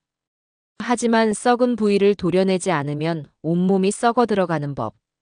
때로는 잔인한 선택이 진짜 사랑일 수도 있다고 저는 스스로를 다잡고 위로했습니다. 다음 날 저는 아들이 다니는 회사의 감사팀에 전화를 걸었습니다. 목소리가 떨릴까봐 몇 번이나 심호흡을 한 뒤 변조된 목소리로 최대한 사무적으로 말했어요. 귀사의 재무팀에서 근무하는 김인수 대리에 대해 제보할 것이 있습니다. 김인수 대리가 최근 회사 자금을 일부 횡령하여 아내의 개인 사업에 투자한 정황이 포착되었습니다. 정확한 액수는 알 수 없지만 회사 거래처 계좌를 이용한 것으로 보입니다. 철저한 조사를 부탁드립니다.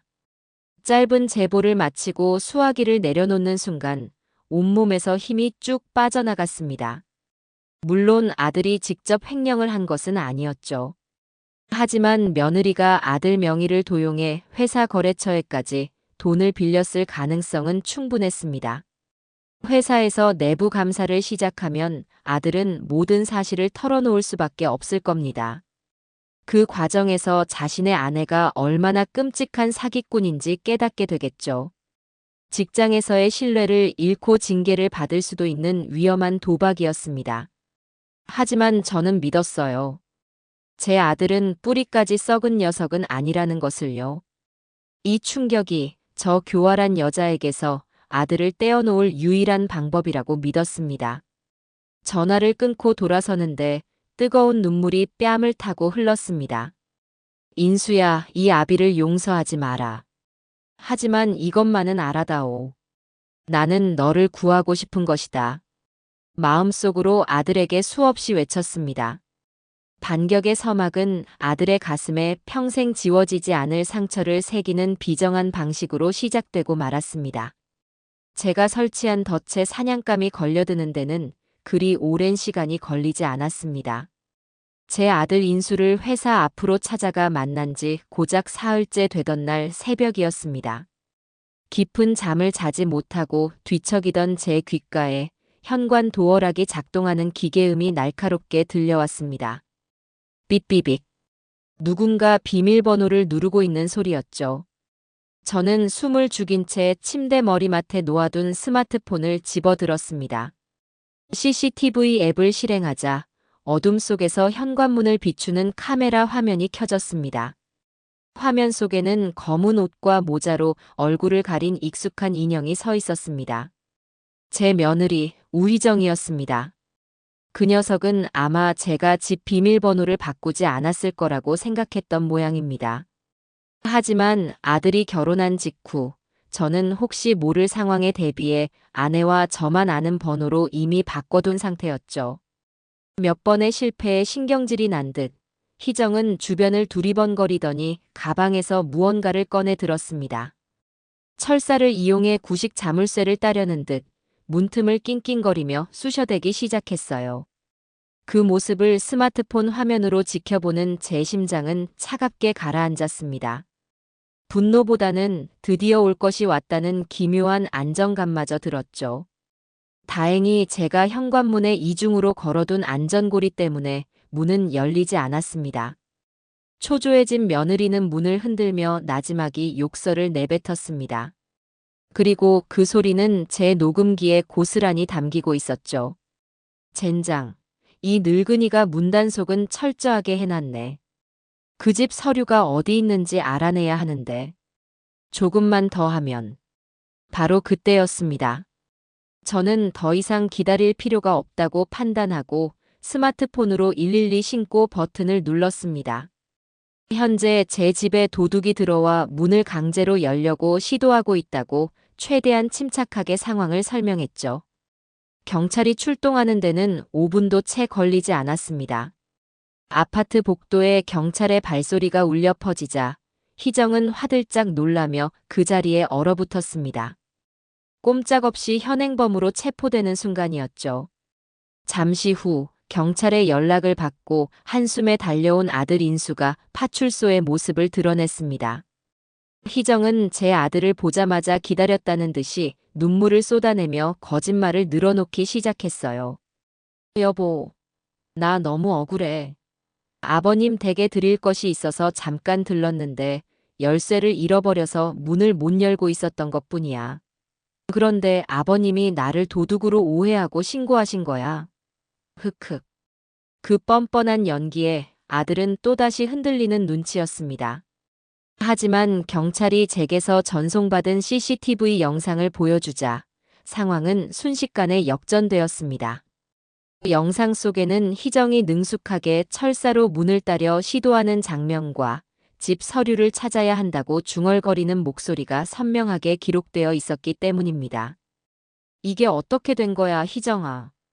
너 정말 도둑질 하려고 했던 거야? 영상을 본 아들은 충격에 휩싸여 아내를 추궁했습니다. 희정은 얼굴이 새하얗게 질려 아무런 대답도 하지 못했죠. 결국 며느리는 주거침입 미수 혐의로 정식 입건되었습니다. 저는 파출소를 나오며 아들의 어깨를 두드렸습니다. 이제 네 눈으로 똑똑히 봤느냐? 저게 바로 네가 그토록 믿었던 아내의 진짜 모습이다.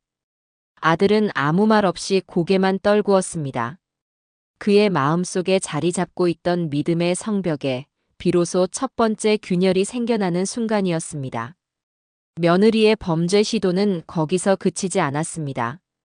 돈이 급해지자 이성을 완전히 상실한 듯 더욱 대담하고 무모한 행동을 서슴지 않았죠.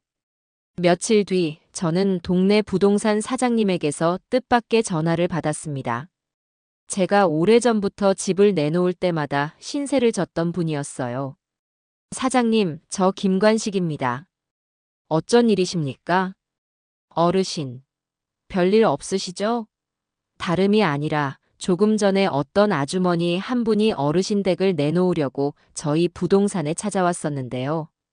저는 직감적으로 그게 누구인지 알아차렸습니다. 혹시 제 며느리 아닙니까? 네, 맞아요. 자기가 시아버지 되시는 어르신의 대리인이라고 하더라고요. 그런데 어르신이 갑자기 몸이 안 좋아지셔서 급하게 집을 처분해야 한다면서 시세보다 훨씬 싸게 내놓으려는 게 아무래도 이상해서요. 혹시나 해서 어르신께 먼저 연락드렸습니다. 심장이 쿵 내려앉았습니다. 저를 중병에 걸린 노인으로 만들어 집을 날름 팔아치우려 했던 겁니다. 저는 부동산 사장님께 자초지종을 설명하고 절대로 집을 내놓아서는 안 된다고 신신당부했습니다. 사장님, 혹시 그 사람이 위임장 같은 서류를 가져오지 않았습니까? 아, 네. 여기 어르신 인감도장이 찍힌 위임장이라면서 주고 갔어요. 제가 보관하고 있습니다. 그거 절대 버리지 말고 잘 가지고 계십시오. 제가 곧 찾으러 가겠습니다. 그리고 혹시 괜찮으시다면 저희 며느리가 사무실에 찾아왔을 때의 CCTV 영상도 좀 확보해 주실 수 있겠습니까? 아주 중요한 증거가 될 겁니다. 부동산 사장님은 제 부탁을 흔쾌히 들어주셨습니다. 저는 곧장 부동산으로 달려가 며느리가 두고 간 위조된 위임장을 확보했어요. 제 인감도장을 교묘하게 위조한 솜씨가 보통이 아니었습니다. 부동산 CCTV 영상에는 며느리가 마치 집주인인 양 거들먹거리며 사장님과 상담하는 모습이 고스란히 담겨 있었죠. 이번에는 문서 위조 및 사기 미수라는 또 하나의 명백한 증거를 손에 쥔 셈이었습니다. 며느리는 스스로 자신의 목을 조르는 밧줄을 엮고 있었던 겁니다. 며느리의 광기는 여기서 멈추지 않았습니다. 부동산 사기가 실패로 돌아가자 이번에는 금융기관을 상대로 범죄를 시도했죠. 그날 오후 저는 주거래 은행으로부터 긴급 연락을 받았습니다. 고객님, 김관식 어르신 맞으시죠? 저희는 본점 금융사기 예방팀입니다. 방금 전 고객님 명의로 인터넷 비대면 대출이 신청되었는데 제출된 서류에 이상한 점이 발견되어 확인차 연락드렸습니다. 담당 직원의 말에 따르면 누군가 제 신분증을 위조하여 인터넷 은행을 통해 5천만 원의 대출을 신청했다는 것이었습니다. 하지만 대출금이 입금될 계좌가 제 명의가 아닌 제3자의 계좌였고 본인 인증 절차에서 제출된 사진이 기존에 등록된 제 사진과 미세하게 다른 점을 수상히 여긴 직원이 대출 실행을 보류하고 제게 연락을 한 것이었죠. 어르신, 요즘 이런 식으로 자녀들이 부모님 신분증을 도용해서 대출받는 사고가 많습니다. 가족이라도 절대 개인정보를 넘겨주시면 안 됩니다. 은행 직원의 당부에 저는 씁쓸한 미소를 지으며 감사 인사를 전했습니다. 하늘이 저를 돕고 있다는 생각마저 들었어요. 저는 즉시 해당 대출 신청이 명백한 사기임을 은행에 통보하고 곧바로 금융감독원에 이 사실을 신고했습니다. 신고가 접수되자마자 며느리가 대출금을 받으려 했던 그 계좌는 즉시 지급 정지 및 압류 조치가 취해졌죠. 아마 며느리는 자신의 통장이 갑자기 묶여버린 이유도 모른 채 발만 동동 구르고 있을 겁니다. 점점 더 많은 기관과 시스템이 그녀의 범죄를 인지하고 포위망을 좁혀오고 있었습니다. 위기의 순간들은 역설적으로 제게 승리의 확신을 안겨주고 있었습니다. 며느리의 자멸적인 범죄 시도가 이어지는 동안 제 친구 종태는 그 뿌리를 파헤치는데 온 힘을 쏟고 있었습니다. 그리고 마침내 종태는 누구도 상상하지 못했던 소름 끼치는 진실을 발견해 제게 가져왔습니다. 그날 저녁 종태는 잔뜩 굳은 얼굴로 저희 집을 찾아왔어요. 그의 손에는 서류 몇 장이 들려 있었습니다. 관식아, 이건 정말 인간이 할 짓이 아니다. 네 며느리는 악마야, 악마. 종태가 내민 것은 인터넷 카페 화면을 출력한 종이었습니다. 현명한 며느리들의 정보 공유라는 그럴듯한 이름의 카페였지만 그 내용은 충격 그 자체였죠. 그곳은 시부모의 재산을 가로채거나 시집살이의 스트레스를 비정상적인 방식으로 해소하려는 며느리들이 모여 온갖 음모를 꾸미는 익명의 공간이었습니다. 그리고 그 카페의 열성 회원이 바로 제 며느리 희정님이라는 아이디를 쓰는 우희정이었습니다. 이것 봐라. 한 달 전부터 고집쟁이 시아버지 재산 미리 받는 법이라는 제목으로 글을 수십 개나 올렸어. 내용은 더 가관이야. 치매 환자로 만들어서 요양원에 보내는 법, 재산을 빼앗기 위해 금치산자 신청하는 방법 같은 것들을 아주 구체적으로 묻고 답하고 있더구나. 저는 떨리는 손으로 종이를 받아들었습니다. 그곳에는 우희정님이 쓴 글들이 빼곡했습니다. 저희 시아버지가 집 한 채를 깔고 앉아서 절대 안 내놓으려고 해요. 어떻게 하면 합법적으로 뺏을 수 있을까요? 요즘 치매 초기 증상처럼 보이게 하는 약도 있나요? 등 상상조차 할 수 없는 끔찍한 내용들이 가득했어요. 심지어 다른 회원들과 댓글로 정체를 알 수 없는 하얀 가루를 조금씩 음식에 타서 계속 기운을 빼놓는 방법도 있다는 식의 대화를 주고받은 기록까지 있었습니다. 온몸에 소름이 돋고 등골이 서늘해졌습니다. 이것은 단순히 돈을 노린 재산 다툼의 문제가 아니었어요. 명백한 살이이자 인간에 대한 존엄성을 파괴하려는 악의 그 자체였습니다. 종태야, 이게 정말 사실이란 말이냐? 내가 직접 아이디 추적해서 알아낸 거다. 이 정도면 단순 사기 미수가 아니라 상해 예비 음모까지도 걸 수 있어. 관씨가 정말 큰일 날 뻔했다. 저는 한동안 아무 말도 할 수 없었습니다. 아내가 왜 그토록 불안해하며 저를 지키려 했는지 그 처절했던 심정이 비로소 온전히 이해가 되었습니다. 아내는 저보다 먼저 며느리라는 존재가 품고 있는 저 시커먼 아기를 감지했던 겁니다. 저는 종태가 가져온 모든 자료를 빠짐없이 복사하고 캡처해서 증거로 보관했습니다. 이것이야말로 며느리의 추악한 본성을 만천하에 드러낼 가장 결정적인 증거가 될 것이었습니다. 악마의 실체는 다른 곳에서도 드러나고 있었습니다. 제가 아들의 회사에 익명으로 제보한 지 일주일쯤 지났을 때였습니다. 모르는 번호로 전화가 걸려왔어요. 자신을 아들 인수의 회사 후배라고 밝힌 젊은이였습니다. 그는 아주 조심스러운 목소리로 저를 잠깐 만날 수 있겠냐고 물었죠.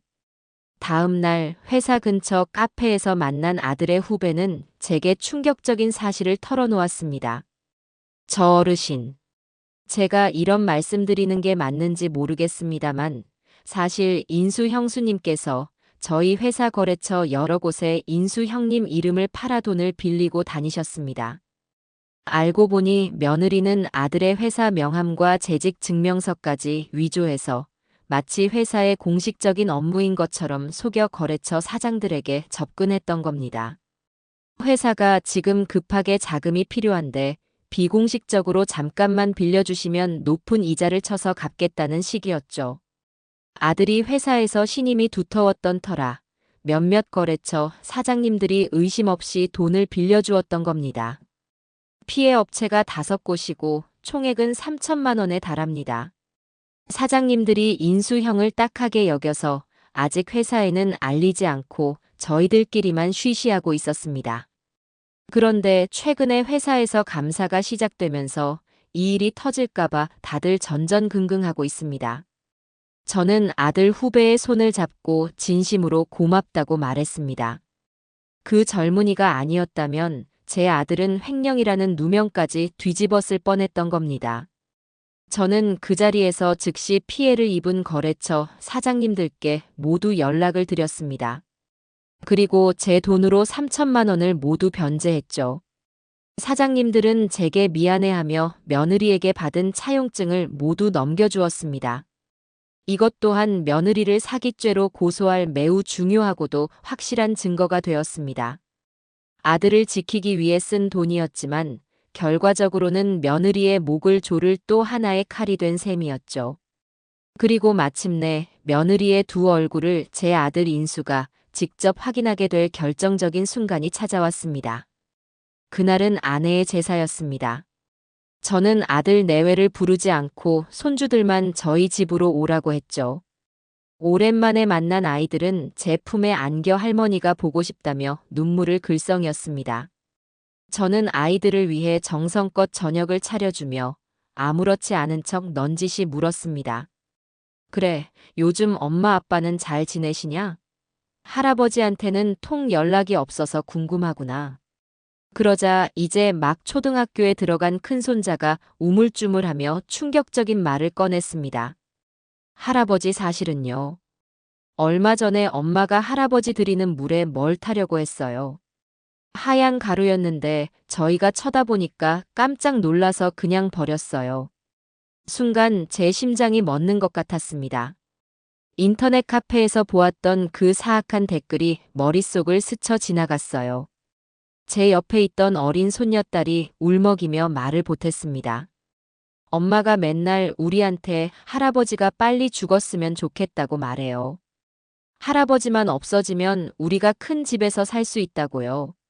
아이들의 순수한 입에서 나온 증언은 그 어떤 증거보다도 날카로운 비수가 되어 제 심장을 찔렀습니다. 저는 아이들을 끌어안고 아무 말도 할 수 없었어요. 그저 눈물만 흘렀습니다.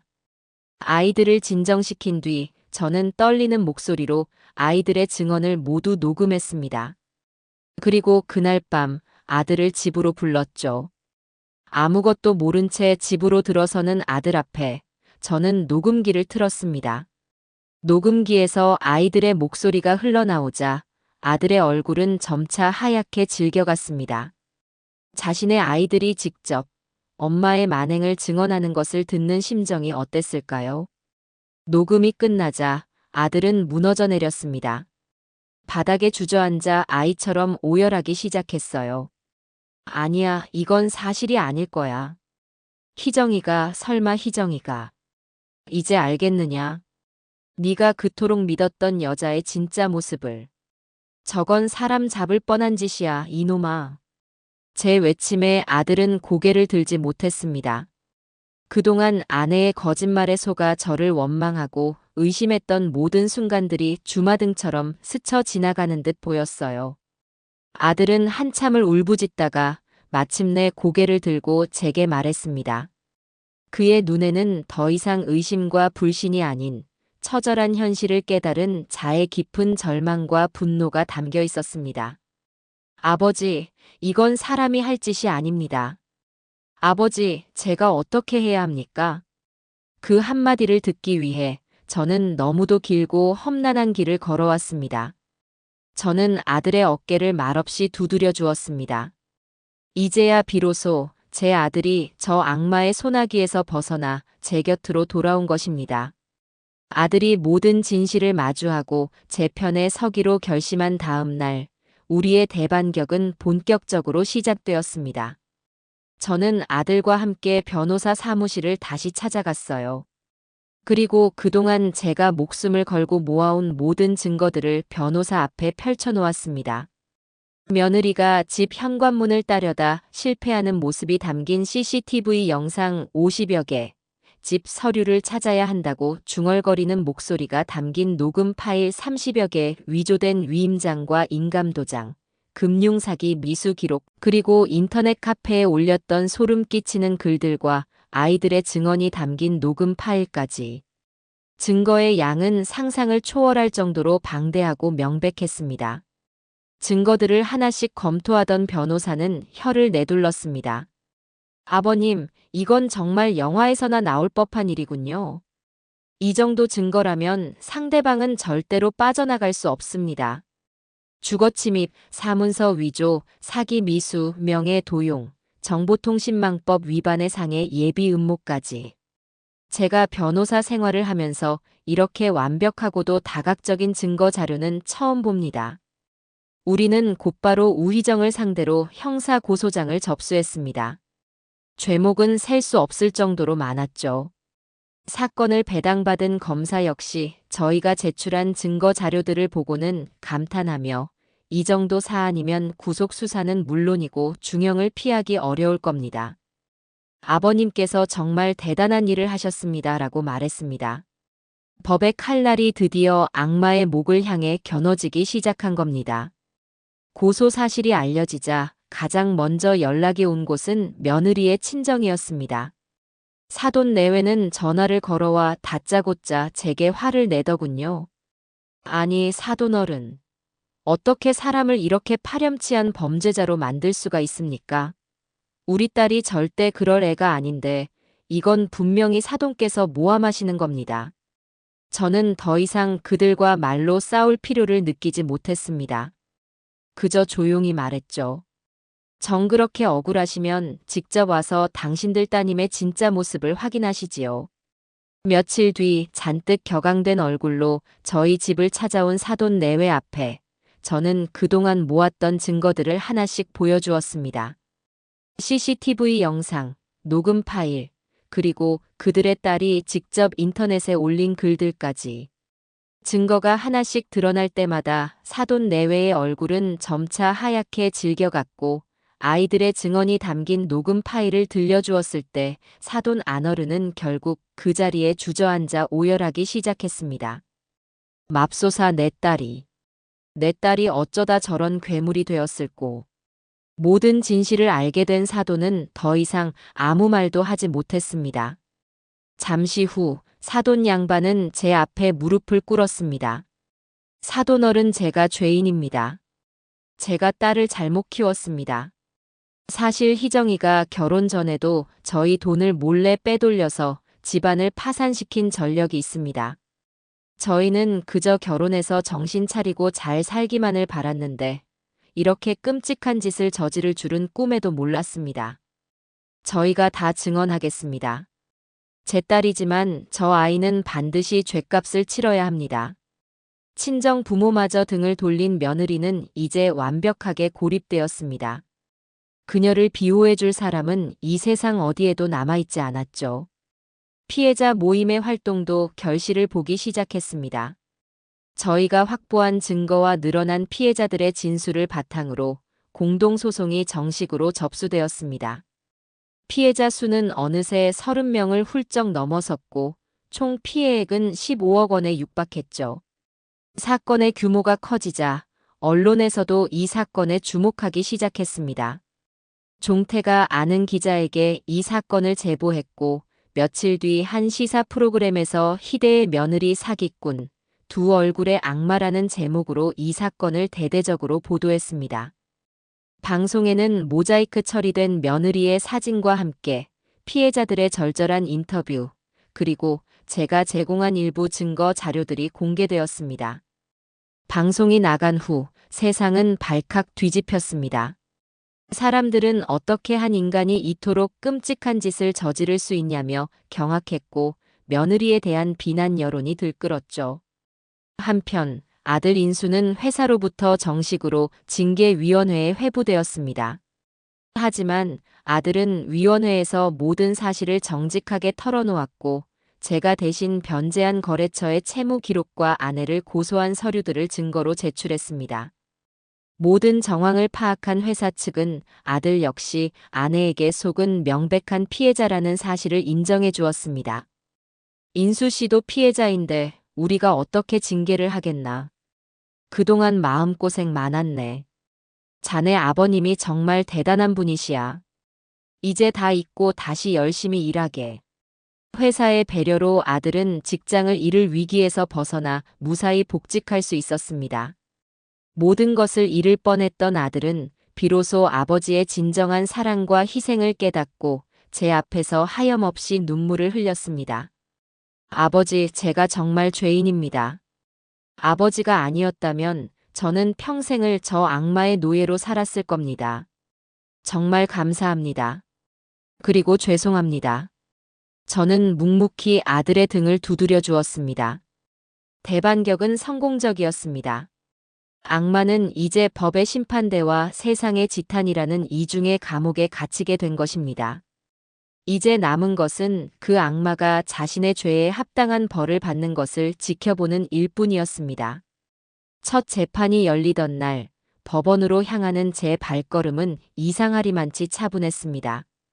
지난 몇 달간의 시간이 주마등처럼 스쳐 지나갔지만 더 이상 분노나 슬픔에 휘둘리지 않았죠.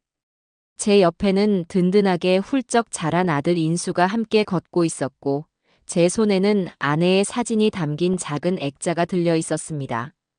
오늘은 당신의 명예가 바로 서는 날이라고, 당신을 대신해 내가 모든 것을 지켜보겠다고 마음속으로 몇 번이고 다짐했습니다. 법정의 문을 열고 들어서자 안은 이미 방청객들로 가득 차 있었습니다. 며느리에게 당한 다른 피해자들과 이 사건을 취재하러 온 기자들, 그리고 제 친구 종태도 걱정스러운 얼굴로 저를 향해 고개를 끄덕여 보였어요. 피고인석에 앉아있는 며느리 우희정의 모습이 눈에 들어왔습니다. 수의를 입은 모습은 초라했지만 그 눈빛만은 여전히 도끼로 가득 차 있더군요. 저와 눈이 마주치자 희정은 저주를 퍼붓는 듯한 눈빛으로 저를 노려보았습니다. 하지만 저는 더 이상 그 눈빛에 흔들리지 않았습니다. 그저 가만히 연민조차 담지 않은 시선으로 그 애를 마주 보았을 뿐입니다. 재판이 시작되고 검사가 자리에서 일어나 며느리의 죄목을 하나씩 읽어내려가기 시작했습니다. 사기, 사문서 위조, 주거침입, 명예훼손, 상해 예비 음모. 열거되는 죄명만 해도 10가지가 훌쩍 넘었습니다. 검사는 법정에 스크린을 설치하고 우리가 제출했던 증거들을 하나씩 공개했습니다. 며느리가 현관문을 따려던 CCTV 영상이 재생되자 방청석에서는 나지막한 탄식이 터져나왔고, 인터넷 카페에 올렸던 끔찍한 글들이 화면에 클로즈업되자 여기저기서 경악의 목소리가 들려왔죠. 희정은 고개를 푹 숙인 채 어깨를 떨었지만 그것이 반성의 눈물인지 분노의 몸부림인지는 알 수 없었습니다. 며느리 측 변호인은 끝까지 뻔뻔한 주장을 펼쳤습니다. 제가 치매 증상이 있는 노인이며 며느리를 향한 과도한 망상에 사로잡혀 이 모든 사건을 조작했다는 것이었죠. 심지어 제가 며느리를 음해하기 위해 다른 피해자들을 선동했다는 터무니없는 주장까지 늘어놓았습니다.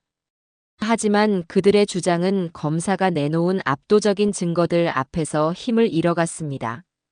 제가 제출한 정상적인 인지 능력을 가지고 있다는 병원의 공식 소견서는 그들의 주장을 한낱 거짓말로 만들어버렸죠. 마침내 제가 증인석에 서게 되었습니다. 떨릴 줄 알았는데 막상 그 자리에 앉으니 오히려 마음이 평온해졌어요. 저는 판사의 얼굴을 똑바로 바라보며 차분하지만 단호한 목소리로 그간의 일들을 증언하기 시작했습니다. 아내의 마지막 유언부터 시작해서 며느리의 대출 요구, 그리고 마침내 아내의 기일에 목격했던 그 끔찍한 장면에 이르기까지. 그날 저는 아내의 납골당에 다녀왔습니다.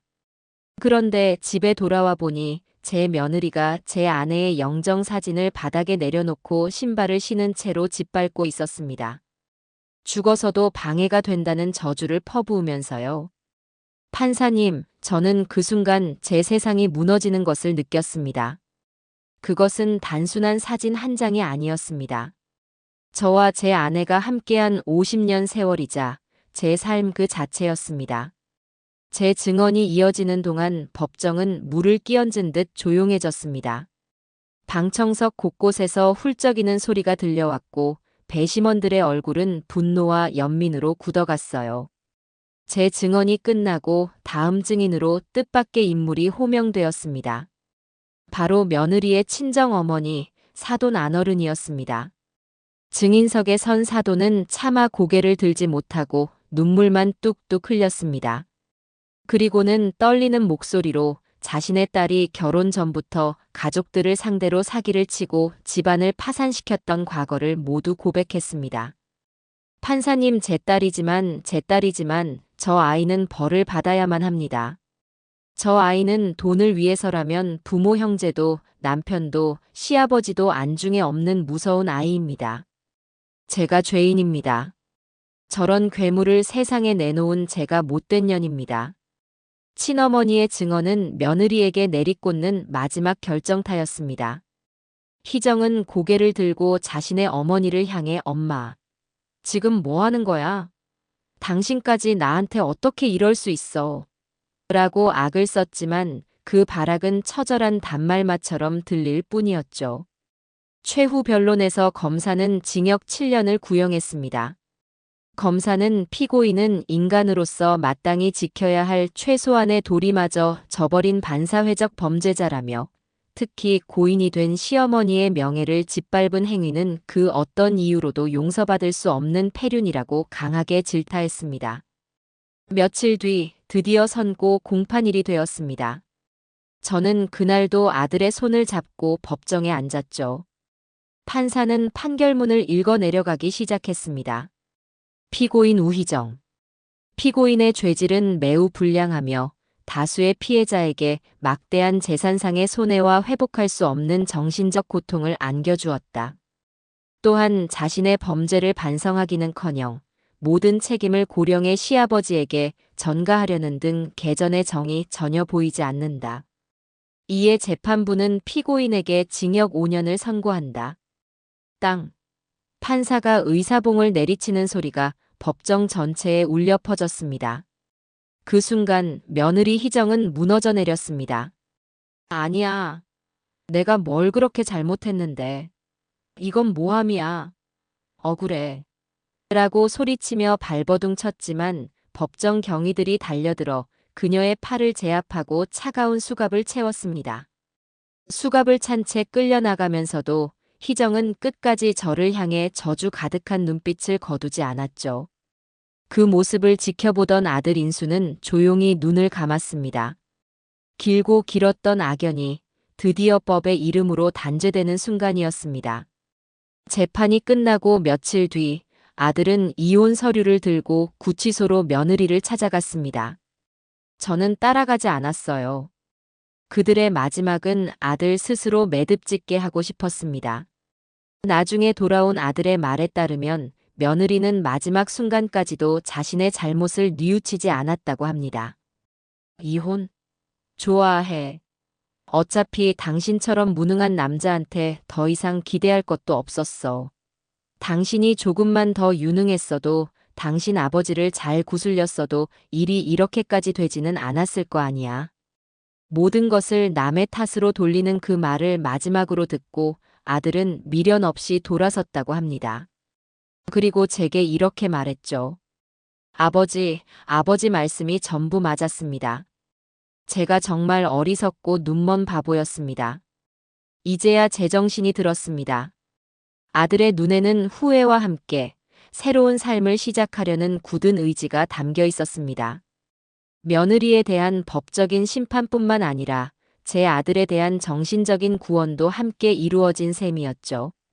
정의는 다른 곳에서도 실현되고 있었습니다. 검찰은 며느리의 사기 사건을 수사하던 중 피해자들의 제보를 바탕으로 그녀가 숨겨둔 재산을 추적하기 시작했습니다. 그리고 마침내 한 시골의 사찰에 숨겨둔 금고에서 현금 5억 원과 수십 개의 금괴를 발견해냈죠. 모두 피해자들의 피눈물이 담긴 돈이었습니다. 발견된 재산은 법원의 판결에 따라 피해자들에게 공평하게 배상되었습니다. 물론 잃어버린 돈을 전부 되찾지는 못했지만 피해자들은 악인이 훔쳐간 재산을 되찾았다는 사실에 조금이나마 위안을 얻었죠. 저 또한 그 돈의 일부를 손주들의 교육비 명목으로 배상받았습니다. 그 돈은 제가 함부로 쓸 수 있는 돈이 아니었기에 손주들의 이름으로 된 통장을 만들어 고스란히 넣어두었습니다. 아들은 회사에서 성실하게 일하며 이전의 신뢰를 되찾아갔습니다. 동료들은 아들을 위로하고 격려해 주었고 아들은 이전보다 훨씬 더 책임감 있고 성숙한 모습으로 재기에 성공했습니다. 주말마다 손주들을 데리고 저희 집을 찾아와 함께 저녁을 먹고 집안의 굳은 일을 도맡아 했습니다. 아버지가 저를 구해주신 겁니다. 이 은혜는 평생을 두고 갚겠습니다. 아들은 제 손을 잡고 몇 번이고 그렇게 말했습니다. 저는 그저 아들의 등을 두드려줄 뿐이었죠. 악몽 같던 시간은 지나가고 파괴되었던 우리 가족은 이제야 비로소 상처를 치유하고 정상으로 돌아오기 시작한 것 같았습니다. 며느리가 법의 심판을 받고 1년이라는 시간이 흘렀습니다. 그리고 아내의 두 번째 기일이 찾아왔죠. 작년 이맘때 저는 홀로 납골당을 찾아 외롭게 아내를 만났지만 올해는 제 옆에 듬직한 아들과 제잘거리는 손주들이 함께했습니다. 우리는 아내가 생전에 좋아했던 잡채와 약과 그리고 따뜻한 식혜를 정성껏 준비해 납골당으로 향했습니다. 차창 밖으로 펼쳐지는 가을 풍경이 유난히 평화롭게 느껴졌어요. 납골당에 도착해 아내의 사진 앞에 음식을 차려놓자 아들 인수가 먼저 깊이 고개를 숙였습니다. 어머니, 제가 왔습니다. 제가 너무 어리석고 못나서 어머니 돌아가시고 아버지를 너무 힘들게 해드렸습니다. 하늘에서라도 저를 용서해 주세요. 이제부터는 제가 아버지 잘 모시고 아이들 훌륭하게 키우면서 어머니께 부끄럽지 않은 아들로 살겠습니다. 아들의 진심 어린 사죄에 제 눈시울도 뜨거워졌습니다. 손주들도 고사리 같은 손을 모으고 할머니 사진에 인사를 올렸어요. 할머니, 저희 이제 행복해요. 아빠랑 할아버지랑 같이 있어서 정말 좋아요. 하늘에서 저희 지켜봐 주세요. 아이들의 밝은 목소리가 납골당에 울려 퍼졌습니다. 저는 아내의 사진을 가만히 쓰다듬으며 마음속으로 말을 건넸습니다. 여보, 보고 있지? 당신이 그토록 걱정하던 우리 아들, 이제 철들었어. 그리고 당신 손주들도 이렇게 예쁘게 잘 자라고 있어. 당신이 하늘에서 우리 가족을 지켜준 덕분이야. 정말 고맙소. 작년의 기일이 슬픔과 분노의 시간이었다면 올해의 기일은 감사와 평화, 그리고 새로운 희망을 이야기하는 시간이었습니다. 집으로 돌아온 저는 지난 1년간 미뤄왔던 일을 마무리하기로 결심했습니다. 바로 변호사와 상담했던 가족 신탁 절차를 완벽하게 매듭 짓는 것이었죠. 저는 아들을 불러 제 결정을 이야기했습니다. 인수야, 나는 이 집과 내 남은 재산을 가족 신탁으로 묶어둘 생각이다. 내가 세상을 떠나더라도 이 재산은 너희 손주들이 30살이 될 때까지 교육비와 생활비, 그리고 결혼 자금으로만 사용될 수 있도록 할 것이다. 너에게는 한 푼도 상속하지 않을 생각이다. 제 단호한 말에 아들은 오히려 환하게 웃으며 고개를 끄덕였습니다. 아버지, 그게 맞는 결정입니다. 저 같은 놈에게는 과분한 재산입니다. 그리고 이 집은 아버지와 어머니의 역사가 담긴 곳이니 그렇게 지켜지는 것이 마땅합니다. 아버지의 현명한 결정을 존중하고 따르겠습니다. 아들의 성숙한 대답에 저는 마음이 놓였습니다. 우리는 다음 날 함께 변호사 사무실을 찾아가 모든 서류 절차를 마무리했습니다. 이제 이 집은 법적으로 완벽하게 보호받게 되었습니다. 그 어떤 탐욕스러운 손길도 더 이상 이 집을 위협할 수 없게 된 것이죠. 아내와의 마지막 약속을 저는 비로소 완벽하게 지켜낸 것입니다. 그 일이 있고 며칠 뒤 경로당 회장님이 저를 찾아왔습니다. 동네 어르신들 사이에서 제가 겪은 일이 영웅담처럼 퍼져나간 모양이었어요. 김관식 씨, 정말 대단한 일을 하셨어. 우리 늙은이들의 희망이야, 희망. 그래서 말인데, 우리 경로당에서 어르신들을 상대로 특강을 좀 해주실 수 있겠나? 요즘 자식들한테 재산 뺏기고 길거리에 나앉는 노인들이 한둘이 아니야. 관식 씨가 직접 겪은 경험을 바탕으로 어떻게 하면 이런 피해를 막을 수 있는지 알려주면 우리 영감, 할멈들한테 큰 도움이 될 거야. 저는 처음에는 손사래를 치며 거절했습니다. 하지만 저와 비슷한 아픔을 겪을지도 모르는 다른 이들에게 제 경험이 조금이라도 도움이 될 수 있다면 그것 또한 의미 있는 일이라는 생각이 들었어요.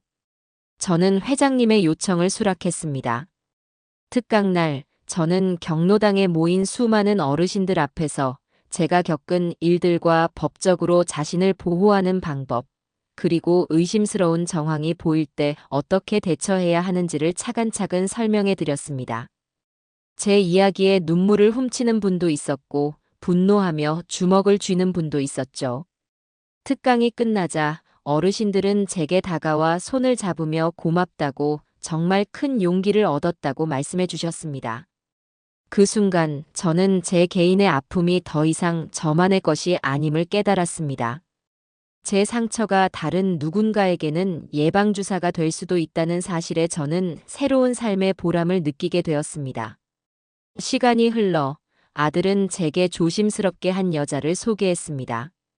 초등학교 교사라고 했는데 참하고 선량한 인상이 꼭 젊은 시절 제 아내를 보는 듯 했어요.